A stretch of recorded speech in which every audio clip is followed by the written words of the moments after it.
We have enjoyed this past week some of the greatest preaching that I have heard in many years. I just haven't felt the fellowship and the friendship and the liberty and the Spirit of God that we saw in our services this past week. If you fail to be here, you missed some great meetings. But I'm delighted to see you here this morning. And in the absence of our pastor, we welcome you. Just before I preach this morning, I want to give you a little quote that I just picked up from John Wesley. He said, "Do all the good you can for all of the people you can, in all the ways that you can, as long as you can." I thought that was good. Do all the good you can for all the people you can, in all the ways you can, as long as you can.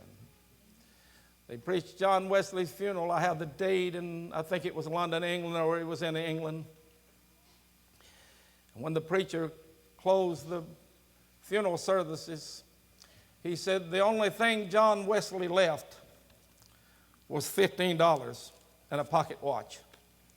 And he told me to divide this $15 equal between the 6 pallbearers. And then he stopped for a moment.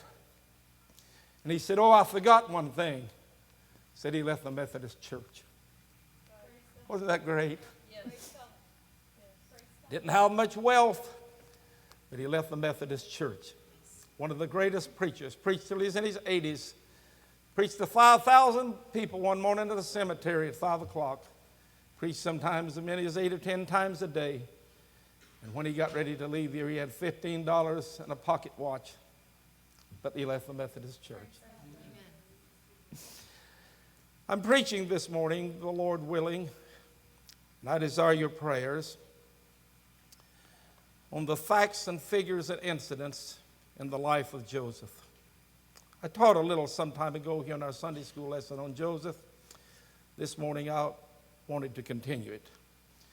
When I think of Joseph, I think of what Jack Stewart, the late Jack Stewart, the Assemblies of God preacher that died in Indianapolis a few years ago. He said, everybody is born an individual, but 95% of the people die a copy. If I could choose a man in the Bible other than Christ that I wanted my sons and grandsons to be like, I'd like them to be like Joseph. It's one thing to have idols, and we don't like idols. But I think it's in perfect order to have a few heroes. Right. Joseph was one of my heroes. Amen. Chapter 50 of the book of Genesis and verse 26. So Joseph died being 110 years old.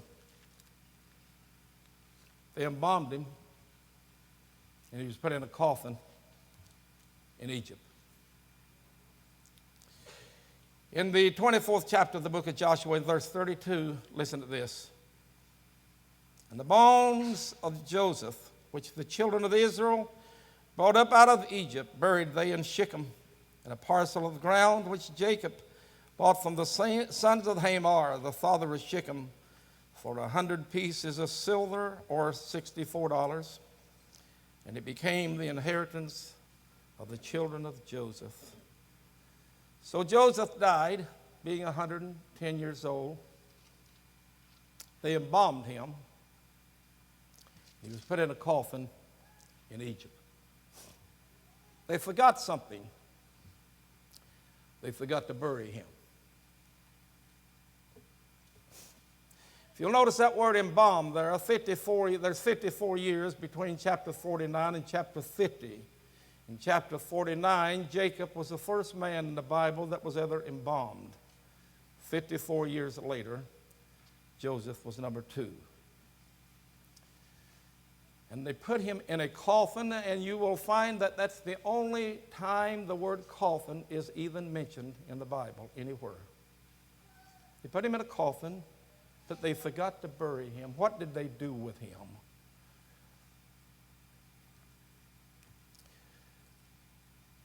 I have a little theory that I want to give you. It's not in the Bible, but I think it's true. I was in Cairo, Egypt many years ago. I was privileged to visit the largest and the oldest museum in all the world. I saw particularly a woman that I remember with a small baby. It was mummies that had been protected and kept, that had been there for over 4,000 years. That was before Joseph's time. So I personally believe that when Joseph died, they took him to this museum and kept him for 144 years, because Moses was not born until Joseph had been dead for 64 years.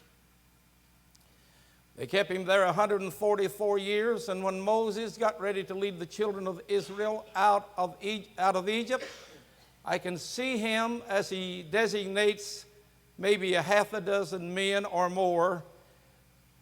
Go tonight and get the bones and body, what's left of Joseph. We will be leaving here tomorrow morning. They go and get him the next day. The Red Sea opens up, and for 40 years, Moses, who is now 80, is responsible for carrying the bones of Joseph through all of the wilderness. And at the end of 40 years, because of Moses' high temper, he was not permitted to go into Canaan's land, across the Jordan River. Only look across it, but he wasn't able to enter in. Moses was probably born on February the 1st and died 120 years later on February the 1st. God buried him, and nobody knows until this day where his sepulcher is. After he had been dead 9 days, Joshua, who succeeded him, took the children of Israel, which might have been as many as 3 million, and he took them to the banks of the Jordan River at a little place they call Bethpar, Bethpar, and he crossed the Jordan River with the children of Israel. I want to insert something here, if my memory is correct. It was approximately 1,500 years later that John the Baptist stood near that spot on the banks of the Jordan River and looked and saw Jesus coming and cried out, "Behold, the Lamb of God that taketh away the sins of the world." And John baptized Jesus near the same spot that the children of Israel had crossed 1,500 years before that. Isn't that interesting? According to Dr. Schofield, it was between 20 and 24 years after they crossed the Jordan River and went in, and you know what they did at Jericho? But it was between 20 and 24 years that they went to Shechem, and there they buried the bones of Joseph. Isn't that interesting? God's men live and die and change, but the eternal plan of God will always remain the same. Never changes. Let me take you back. If you'll notice, the book of Genesis, the book of beginning, the first 12 chapters of the book of Genesis covered a period of history of approximately 17 or 1800 years. From the 13th chapter, 12th and 13th chapter, on through chapter 50, which is about 38 chapters, that covered a period of only about 430 years, maybe 40. And during this period of time was the stories of Abraham and Isaac and Jacob and Joseph. Joseph alone covered 13 of those chapters. It's interesting when I read and study this at home, I get so wrapped up in it, sometimes I hardly know which direction to go. Joseph's name was mentioned 152 times in the book of Genesis. It was mentioned another 60 times in 17 different other books in the Bible, including the book of Revelation. I looked at that yesterday and I thought Joseph's name is in the book of Genesis 152 times. In chapter 7 and verse 8 of the book of Revelation, it's mentioned again. So Joseph was an important man in God's program. I want to go back, I believe it's chapter 37, and pick up the period of time when Joseph was 17 years old. By this time, the twins, of course, back in former chapters were born, Esau and Jacob, because Jacob stole the birthright from his brother Esau, twin brother. He had to flee, and he looked at his mother and probably kissed her for the last time when had to flee into the country of Syria. And he went to his mother's brother, Laban, and there he found Rachel and Leah. And he was gone for 20 years. He left empty. And when he came back in 20 years, he had 2 wives and they had maids. He had a field full of cattle and all kinds of animals, and it became a very wealthy man. And when he did, he settled at Hebron. And after settling at Hebron there, he had 11 sons. He had 1 daughter by the name of Dinah. Joseph at this time was the youngest of the 11. I've always said this, and I must put this in. I'm glad that Jacob did not stop with 11 sons. He had 12. There was 8 or 9 years between Joseph and Benjamin, and I'm glad little Benny was born. If there would have been no Benjamin, there would have been no Apostle Paul, because Paul was a Benjamite, and every Benjamite in the Bible was left-handed. Strange. But Jacob settled at Hebron at the age of 17.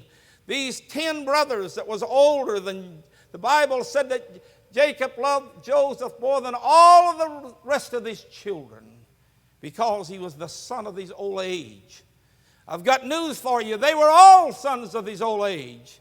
Jacob didn't get married till he was 77. Poor old Harry Red Esau got married when he was 40 and took 2 heathen women for wives that displeased his parents. Jacob waited till he was 77, and when he got married at 77, Joseph wasn't born until he was 91. But in between 77 and 91, Jacob had 10 sons that were born. And when Joseph came along, he was the first son of Rachel, and that was the woman that Jacob really loved, if you'll remember. He worked 7 years, and that wasn't enough. He had to work 7 more. 14 years for a while. How about that, young fellas? The Bible said that he loved Joseph more than all of his children, and he made him a coat of many colors. And they hated him the more. I want to stop here a minute. I'm dwelling on 2 things this morning. I'm dwelling on the subject of jealousy, and I'm dwelling on the subject of forgiveness. And if you don't remember anything I say in this message this morning, I want you to remember this.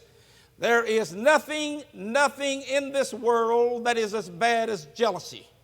It is the only thing in the Bible that Solomon described in Songs of Solomon chapter 8 and verse 6. He said jealousy is as cruel as the grave. Have you ever walked by a grave just before the corpse was let down and see a dark, lonely grave? Is there anything that bad? Oh, yes, there's one thing that's worse than that, and that is jealousy. I want to give you some instructions, especially you young people this morning, and old maybe alike. If jealousy comes into your life and into your heart, you do one of 2 things with it. If you kill it, it will die. If you feed it, it will grow. And these 10 older brothers of Joseph, they hated him and they despised him.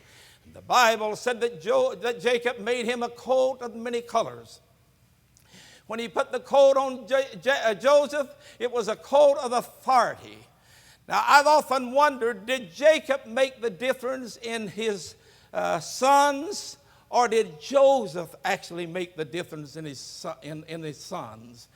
Joseph, and I'll quote that a little bit later, he was the most trustworthy young man that I have ever read about other than Christ. You could count him. He had an unimpeachable character. And it was 45 miles from Hebron. That's where they settled at when they came back from Syria. It was 45 miles from there to Dothan. And Jacob had sent these 10 sons, most of them now. They were all between the age of 19 and 29 and had families of their own. He sent Jacob sent Joseph to check on them, to see how they were, because he was a prosperous man. Joseph had a man's head on him when he was probably 13 years old. Benjamin Franklin one time said it's too bad. Said some boys grow up and become men when they're about 15. Some when they are 30. Some when they're 50. And some when they're 80, and some never do. I hope our young men is not in that category that never becomes men. Amen. Be a man. I often notice what the Apostle Paul said in 1 Corinthians. He said, when I was a child, I spake as a child. And when I became a man, he said, I put away childish things. If you'll notice, he never did mention that adolescence age. He wanted to skip that. Young people sometimes do foolish things. Did you? You better believe I did. I've done so many I'm ashamed to tell you. But God is looking for men. Joseph was a man at young age. He traveled for 45 miles to Dothan by foot, taking orders for his 10 older brothers. And when they saw him coming, they were so jealous of him. Some of them cried out, there comes the old dreamer. He dreams dreams and interprets them. And we don't know whether to believe them or not, but they was every one true. The Bible lists a number of dreamers. They don't list none like Joseph. When they saw him coming, they was jealous, and some of them said, let us kill him. When a few of the older ones intervened and said, don't kill him, let's just put him in a pit. It's strange that the Bible said when they put him in a pit, God had overseen that. They put him in a pit with no water. After a short time, they looked and saw the Ishmaelites coming. This is one of the most humiliating things that a young man could ever put up with. That was Grandpa's half-brother. That was the same difference between the Arabs and the Jews. They hated each other to begin with. And when they saw them coming, these Ishmaelites were slave traders. They had camels. They bought slaves as cheap as they could and took them into Egypt and sold them on a block as high as they could. The Bible said that when they come up, that the 10 brothers agreed to sell him for 20 shekels or 20 pieces of silver. That was equivalent to $12.80. After they sold him, if they split the money equal, they got $1.28 each. They had sold little brother, the most godly, holy, righteous one of the whole group. They had sold little brother pretty cheap. Now, the Quran says that when in those days that they had large camels, and on these camels they would buy these slaves and they would put them in a large bag. They would put one slave on one side of the camel, and in order to balance it, they would put one on the other. They put Joseph in a bag along with another, and they traveled across the hot, burning desert into Egypt. And there, when they put him on a block, he was bought by a man by the name of Potiphar. Potiphar was a high man up in Pharaoh's. He was the captain of the guard. The Bible doesn't teach or say what Potiphar paid for Joseph. But if I can insert this morning, I'll tell you this. He made the best business deal he ever made in his life. And when he bought him, he took him in. It didn't take Joseph long to rise to the top. You could put him anywhere, and before long, he was a teacher. He was a leader. He was a trustworthy man. And Potiphar put him over all of his house. He put him in and in charge of everything. Potiphar was a high man. Joseph was the next. He evidently had a beautiful wife. I found this to be very interesting. The Quran gives her name. Her name was Zuleika, Zuleekha. She run the show, of course, when Potiphar wasn't there. But Joseph was over the whole house. He was over all the business. What he did was perfect. They admired him. She got her eyes on him. The Quran says one day she decided she'd have a large party, a big banquet. And she invited 40 of the most beautiful women in all of Egypt to the party. And evidently she had chose Joseph to be the speaker. She had her eyes on him. And when they all come in, they opened the doors and Joseph was there. And the Quran said that 40 beautiful women in Egypt all said in unison, he looks like an angel. And he probably did. I want to tell you fellas something this morning. If you think Elvis Presley was handsome, that was before you saw Absalom and Joseph. Joseph would have made Elvis Presley look like the city slouch. The Bible called him a godly person. The Bible called him well-favored. It said the same thing about his mother Rachel. And there she got her eyes on him. Now, there was one thing she didn't know. I disagree with what this teaching I had. This Quran says up until that time that Zalika was a virtuous woman. And when she saw Joseph and all of his good looks, she lost completely control of her passion and made a play for him. I don't know about that, but I'll tell you this. She turned out to be a playgirl, but Joseph was not a playboy. She made eyes at him. She cast her eyes on him, and she wanted to lay with him. She wanted to commit adultery. She was a playgirl, but what she didn't know, Joseph was not a playboy. When he looked at her, he said, how can I commit this great wickedness? How can I sin before God? I want to tell you people this morning, there's a lot of difference between your reputation and your character. Your reputation is what people think you are. Your character is what you are when you're all out by yourself. Nobody but you and God. And Joseph had character. He said, I can't do this. As a result of it, she grabbed his coat. It always seemed, if you remember, it was a coat of many colors that had got him into trouble when they sold him. They took the coat there and put it blood on him, killed a kid, took it back to his father. And for 22 years, his father never laid eyes on him. He never realized that when Joseph left that morning, Jacob was 108. He would be 130 before he ever saw his chosen son again.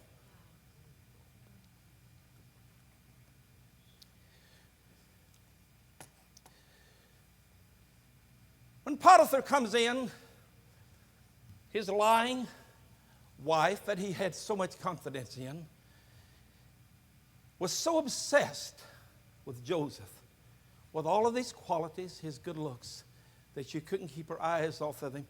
She had tried to lay with him, and when he continuously rejected her, it got to her pride. And when he started out of the house one day, she tore his coat off of him, and she used that for evidence against him. And when Potiphar come in, she told him, this man, this Egyptian, this Hebrew that you've brought in is not quite the guy you thought he was. And she gave evil and false reports against Joseph. And when she brought in, now I do not believe that Potiphar believed her story. I don't believe that. If Potiphar would have believed her story, he was in a position he could have had him beheaded or executed in any way, and would have never been indicted. But instead, he just took him straight to prison. I've got to quote something here. A.W. Tozer once said, it is unlikely that God will ever use a man greatly until first that person has been hurt deeply. I believe that. I want to say something else. If you are here and you have been washed in the blood of Jesus Christ and cleansed from your sin, and you have been filled with the Spirit of God, and you are walking in all the light that you know to walk in, I believe that everything on this earth that happens to you is for a purpose, and a good purpose. We are not exempted from trials and tests and temptations, not by any means. God allows them to come our way for a purpose. Joseph realized this. Listen what the Bible inserted ever so often there. It said, and the Lord was with Joseph. Many would have thrown up their hands and quit. Lord, why? Why? And Potiphar sent him to a lousy prison, which he spent somewhere probably between 10 and 11 years in that prison. He was a dreamer. His gifts bring him out. Let me quote something else while I've got this on my mind. This stuff's coming to me. And the Bible said in the 18th chapter of the book of Proverbs, in verse 16, Solomon said, a man's gift maketh room for him, and bringeth him before great men. Did you know that Solomon did not quote that until Joseph had been dead for over 700 years? But it was true in Solomon's day. It's true in this day. And it was true in Joseph's day, and he had never even heard of it. A man's gift maketh room for him. Somebody said one time, said a man's gift will shine through a brick wall. If you haven't been recognized lately, young preachers, young people, older people, middle-aged people, if you haven't been recognized, just keep on doing if what you're doing is right, keep on doing it. Amen. Your gift will shine through a brick wall. Joseph stayed in this prison for 11 or 13 years. Thank God for his dreams. And he had a dream about a butler and a baker. And he told them the dreams.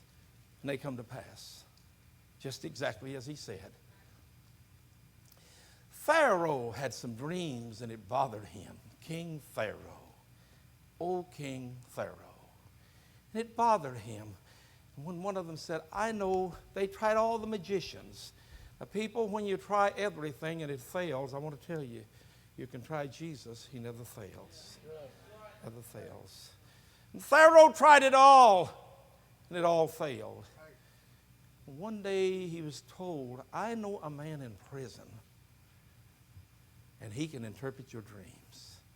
Send for him. I like what the Bible said there. The first thing when they went to Joseph, evidently he was dirty, but he had been made a high position even in the prison. Everywhere he went, he excelled. He got up and put on some clean clothes and got a clean shave and stood before Pharaoh. And when he stood before Pharaoh, he is now 30 years old. And he gave him his dream. He was in prison today, but because of his gift from God, his honesty, his character, his godliness, his holiness, tomorrow afternoon he was the vice president of all of Egypt. I don't blame these men that were in position for having Joseph as their superior manager. He was a prosperous fellow. He was a whiz in business. If you want to read the story, I feel by the messages of Joseph like I do by C.M. Ward, who was the probably greatest radio communicator of the 20th century. Preached over 600 radio stations every Sunday night in foreign countries. He preached 37 sermons on the prodigal son and never repeated himself one time. Was that a preacher?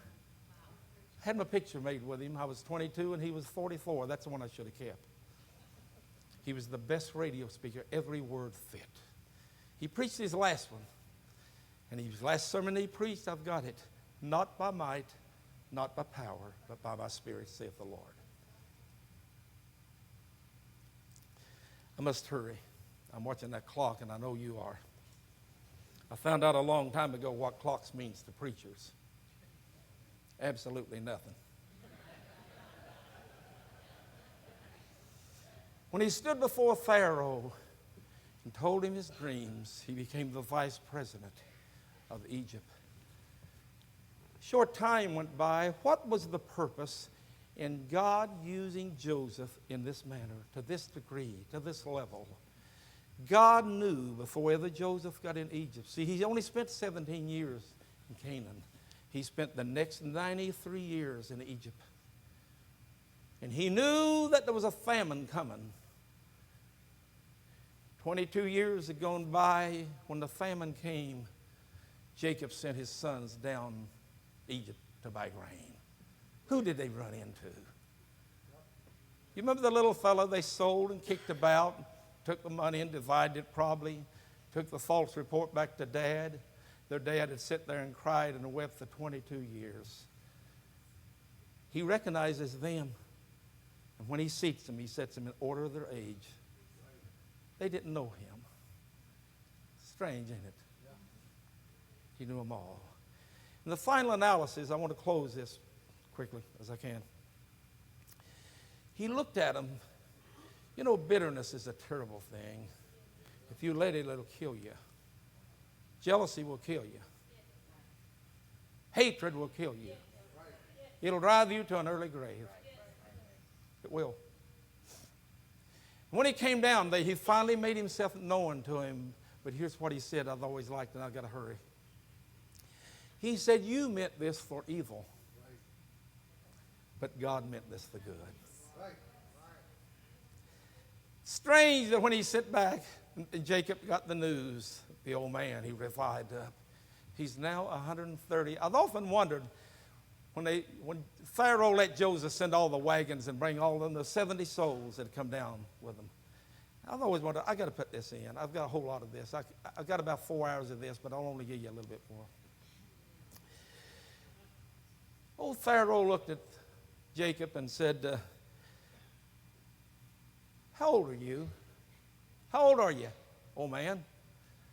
And Jacob looks at him and says, I'm 130. Listen what he said in the next line.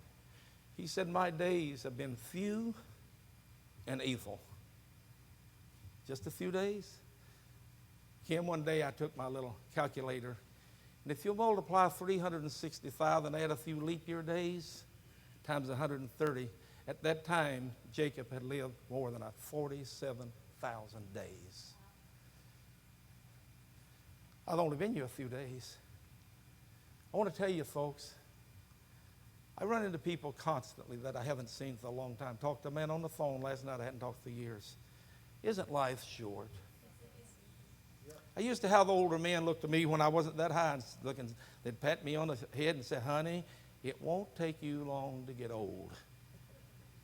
And I've found that to be true. It don't take long to get old. Jacob lived 17 more years and died at 147 in chapter 49.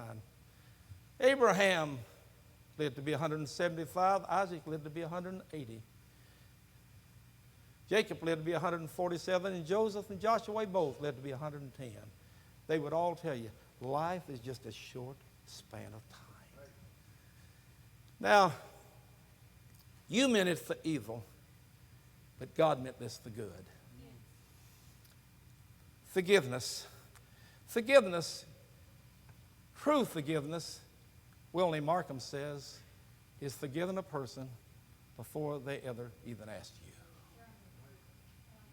They would have not forgiven him, but he had already forgiven them. I want to take you back some 2,000 years ago. 2,000 years ago.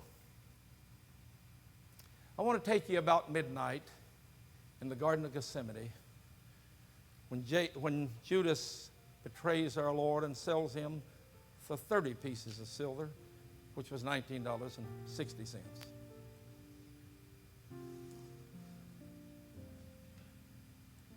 Judas walked up and kissed the door to heaven about midnight tonight.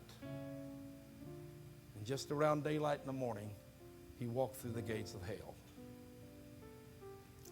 While he was doing that, they took Jesus, our Lord, to Pilate's hall. Pilate said, I don't find a thing wrong with this man.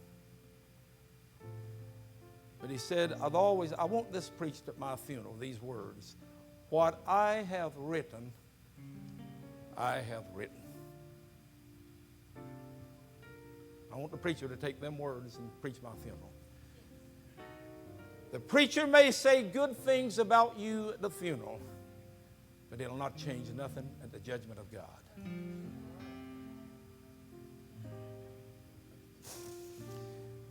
They take him to Pilate's hall. They've kicked him about last week. He didn't spend one night in Jerusalem last week. Jesus never spent a night in Jerusalem the Passover week. They kicked him about like a basketball. About daylight that morning, I look and I see coming down the streets, the cobblestone streets of the holy city, I see a lonely Nazarene dragging a cross. It had become so heavy that he could not carry it. And along came Simon of Cyrene, which they compelled, believed to be a black man. And he helped Jesus bear the cross to Calvary. And there he died a death like no other man. They put him on the cross at 9 o'clock in the morning. He was on the cross for 6 hours. At 12 o'clock noon tomorrow, it got so dark that the chickens went to roost. And from the 6th to the 9th hour, which was 12 o'clock tomorrow, until 3 o'clock in the afternoon, it was dark as a midnight ocean.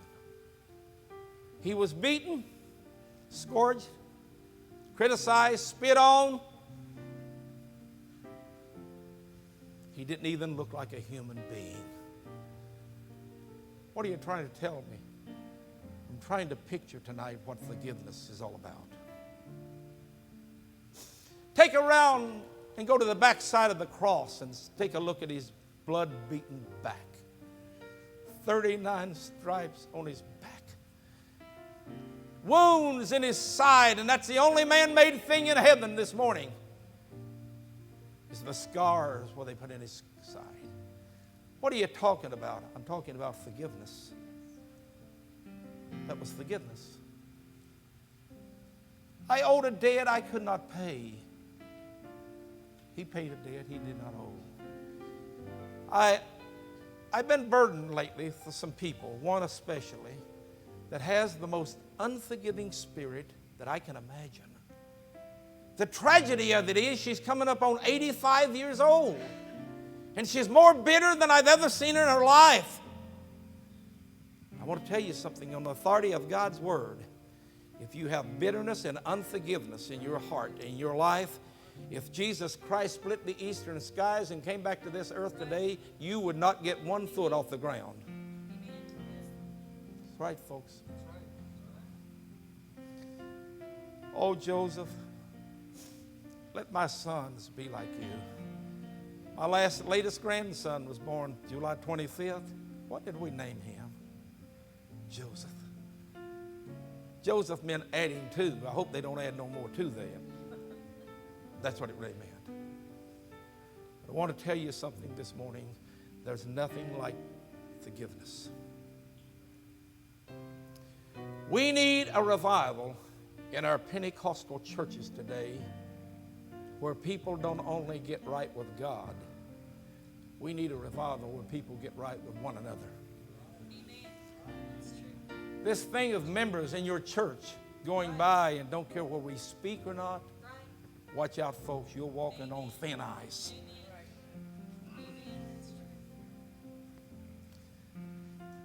Paul said in Romans chapter 10, verse 9, somebody quoted it this week, if thou wilt confess, that little word if, Dake says, is mentioned a total of 1,522 times in the King James. It means conditional. If thou wilt confess with thy mouth the Lord Jesus, and believe in thine heart that God hath raised him from the dead, thou shalt be saved. I want you to do this for me this morning. You have no promise of tomorrow. You don't have the promise of the rest of today. Every time the clock ticks throughout the world somewhere, every time the clock ticks, it's 2 souls that goes into eternity. You ever calculate that and see what it was like? Is somebody here? I preached the last sermon that some men ever heard. Later on, preach their funerals. What do you say? If you are not right with God this morning, before you leave here, I want you to get right with him now. We're going to sing, we're going to stand, we're going to open the altars. Young people, all people, I want you to leave here this morning with a clear conscience with God. Let me give you this. Well, I got to give you this. One last point. John was in a cave on the Isle of Patmos, 35 miles from Ephesus, across the Aegean Sea. He's in a cave right in the book of Revelation. If you go to chapter 1, he looks And even though there was 2,500 hard criminals around him, he's in the Spirit on the Lord's day. And he sees a city. And that city is 1,500 miles wide and 1,500 miles long and 1,500 miles high. If you could go to Detroit, Michigan and stretch a line to Miami, Florida, from Miami back to Dallas, from Dallas back to Bismarck, North Dakota, and from Bismarck back to Detroit, that's approximately 1,500 miles. If you could buy the land to set the city on at $100 an acre, it would cost you $3.6 billion. Big city. Is that heaven? No, that's the capital city of heaven. It makes up the bride. Now, I've got to put this in and then I'm closing. You remember those 10 sons that sold their brother? Where are they at? Go to chapter 21 of the Revelation and verse 12. Go to verse 14, and John saw the names of the apostles in the foundations of the city. But if you go back up to chapter 12, verse 12 rather, you'll see 12 gates. And over those 12 gates, whose names are there? You remember them 10 sons that sold him? Their names, 3 on the east, 3 on the west, 3 on the north, and 3 on the south. Their names are over them gates plus 2 more. 12 gates. What are you trying to say? Is that forgiveness, folks? Is that the grace of God? Is it? Stand with me.